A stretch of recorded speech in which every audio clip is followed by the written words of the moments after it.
Hello guys, welcome back to my mini blog. তো আজকে সকালবেলা ঘুম থেকে উঠেই দেখি আকাশের অবস্থা এরকম। তো তারপরে আমি চলে আসলাম মাথায় তেল লাগাতে।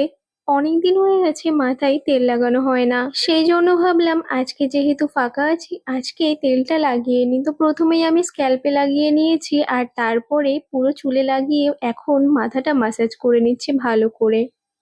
কিছুক্ষণ ম্যাসাজ করে তারপরে আমি চুলটাকে এরকম টাইট করে বেঁধে নিচ্ছি আর তারপরে আমি পড়তে বসে গেছিলাম।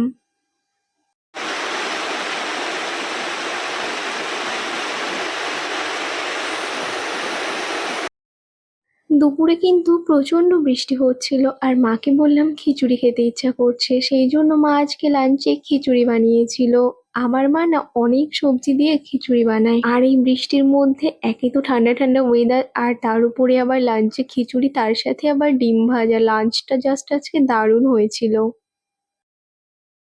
দুপুরবেলা লাঞ্চ করে আমি বসে পড়েছিলাম প্যাকিং করতে। এই ঠাকুরটা আমি একজনকে দেওয়ার জন্য কিনেছিলাম। এটা একটা আদিযোগীর মূর্তি।